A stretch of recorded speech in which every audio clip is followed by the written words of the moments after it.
ভরতপুরের ৬৯ নম্বর বিধানসভার বিধায়ক হুমায়ুন কবিরের Y+ ক্যাটাগরি নিরাপত্তা পাওয়া নিয়ে রাজনৈতিক মহলে শুরু হয়েছে নতুন বিতর্ক। শাসক শিবিরের একাংশের দাবি, হাইকোর্টে আপিলের আগেই নাকি কেন্দ্রের স্বরাষ্ট্র মন্ত্রক থেকে এই নিরাপত্তা দেওয়া হয়েছে। পাশাপাশি অভিযোগ উঠেছে, বিজেপির সঙ্গে তার নাকি আগে থেকেই সুসম্পর্ক রয়েছে। তবে এই অভিযোগ সম্পূর্ণভাবে খারিজ করেছেন ভরতপুরের বিধায়ক হুমায়ুন কবির। সাংবাদিকদের প্রশ্নের উত্তরে তিনি স্পষ্ট জানিয়েছেন, কেন্দ্রীয় নিরাপত্তা বাহিনী পাওয়ার জন্য তিনি প্রথমে হাইকোর্টে আবেদন করেছিলেন। আদালতের নির্দেশের পর কেন্দ্র সরকারের তরফে তদন্ত করা হয় এবং সেই তদন্তের ভিত্তিতেই তাকে Y+ ক্যাটাগরির নিরাপত্তা দেওয়া হয়েছে। এই নিয়ে সরাসরি কি বললেন বিধায়ক হুমায়ুন কবির, শুনুন। যাব না, আমি আমার যারা ছোটখাটো রাজনৈতিক দল মিম সহ তাদেরকে নিয়ে ১৮২টা আসনে প্রার্থী দেব।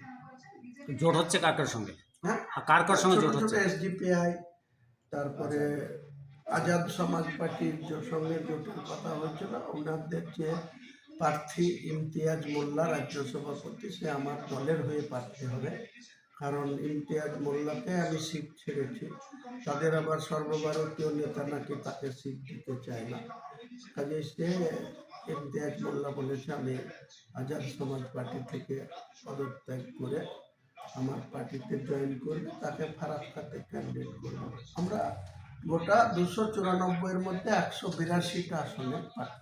আপনি কান্দিটা নিয়ে কি ভাবছেন? কাঁদিতে অপূর্বকে হারাবো, সালারেও যারা দাঁড়াবে শুনছি অনেক হায়ার আসবে, অনেকের নাম শুনছি, আসুক না।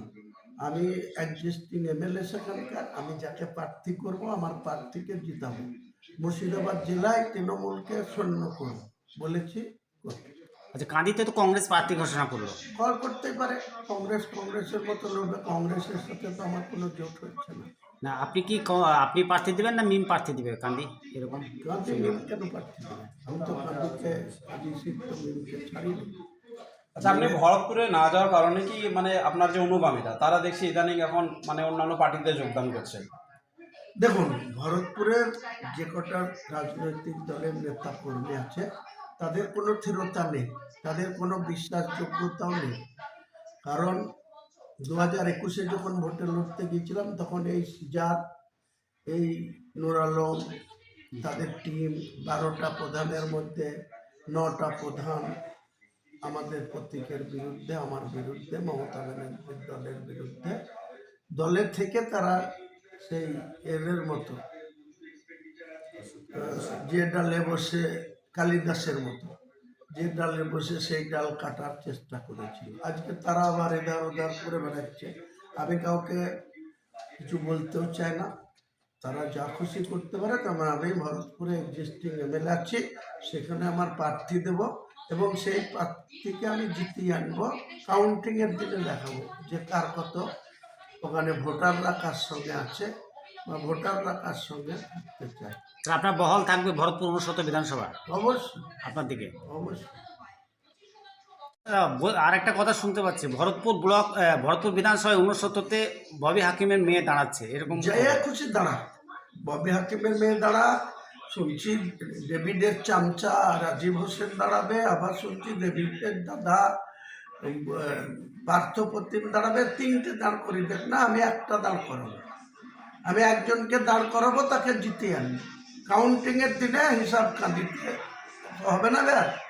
এবার কাউন্টিং আর কাঁদিতে আজ করলে যে হবে না। প্রত্যেকটা জেলার ডিএম অফিসে কাউন্টার হবে। সেই জেলার যতগুলো বিধানসভা সিট, কোনো প্রাইভেট কলেজে বা সরকারি কলেজে বা গার্লস কলেজে বা কমার্স কলেজে বা রাজ কলেজে কোথাও কাউন্টিং হবে না। প্রত্যেকটা কাউন্টিং এবার ইলেকশনের কাউন্টিং হবে ডিস্ট্রিক্ট ম্যাজিস্ট্রেটের অফিসে।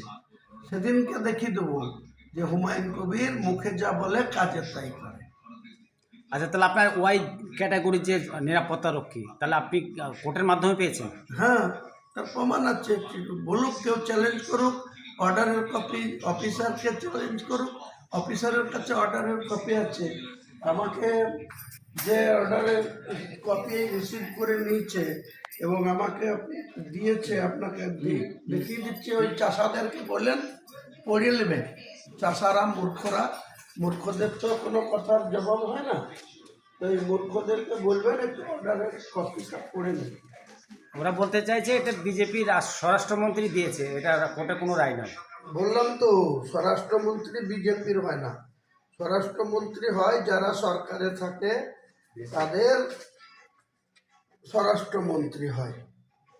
সে স্বরাষ্ট্রমন্ত্রী তো ভারতবর্ষের স্বরাষ্ট্রমন্ত্রী, সে দিয়েছে।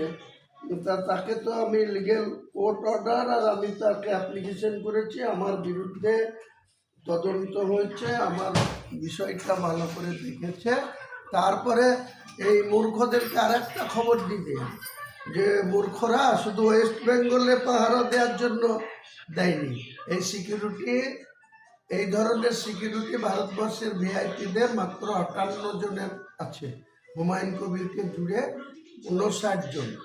এটা আমি শুধু এই নারকেলবাড়িতে পাবো না, ভরতপুরে পাবো না, ওভারঅল ওয়েস্ট বেঙ্গলে পাবো না, ওভারঅল ইন্ডিয়ায়।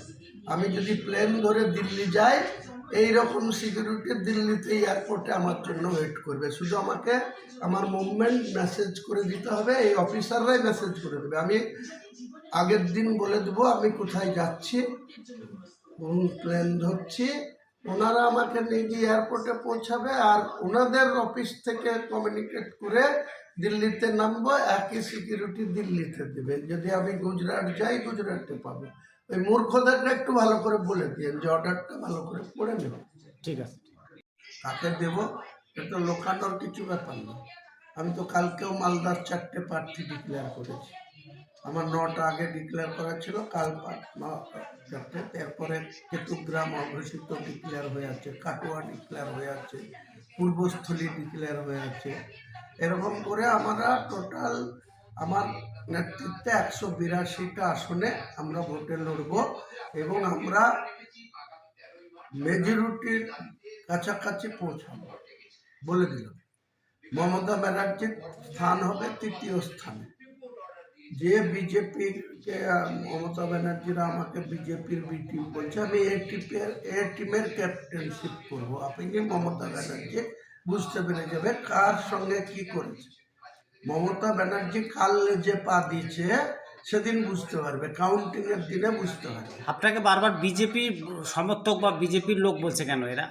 কেন বলছে? ওদের সাথে বিজেপির আতাত আছে, তাই ওরা ভালো করে জানতে পারছে বিজেপির সাথে ওদের আতাত আছে। তা না হলে কেন পার্থ চট্টোপাধ্যায় 50 কোটি টাকা চোরের দায়ে 3 বছর জেল খেটে তার জেল থেকে জামিন হয় কি করে? ইডি সিবিআই তাকে জামিন দেয় কি করে? তার সাজা হয় না কেন? তার তো যাবজ্জীবন হওয়ার কথা, কেন? হ্যাঁ, এই তো হচ্ছে এদের। এই যে একজন সমগামীকে, ইসলাম ধর্মে কোনো সমগামীর কোনো স্থান নাই। ইসলাম ধর্মাবলম্বী মানুষ যদি কেউ সমগামীতে জড়িয়ে থাকে তাকে আমাদের বর্জন করা উচিত, বা এটা ইসলামিক আচরণ অনুযায়ী তাকে কোনো মতেই কোনো শিকার। মমতা ব্যানার্জি মুসলমানের ভোট নিয়ে সমগামীকে রাজ্যসভায় পাঠাচ্ছে। যে রাহুল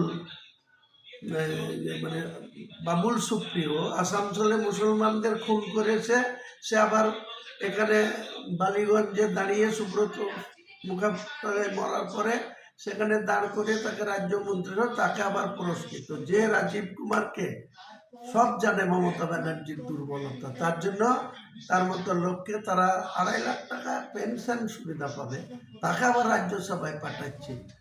চালাকি অনেক করেছে, চালাকি এবার ঠিক বুঝতে পারে। আরে মুসলিমদেরকে তো ভোট নেওয়ার জন্য ইউজ অ্যান্ড থ্রু করে, মুসলিমরা বুঝে গেছে। এসব করবে কেন ওরা? মুসলিম শুধু না, সেরকম কোনো লোকাল যাদের তৃণমূলের মধ্যে অনেক যোগ্য সম্পন্ন লোক আছে তাদের কাউকে রেখেছে? কোয়েল মল্লিক কি দল করে না? ওই বাবুল সুপ্রিয় কোন দলের লোক?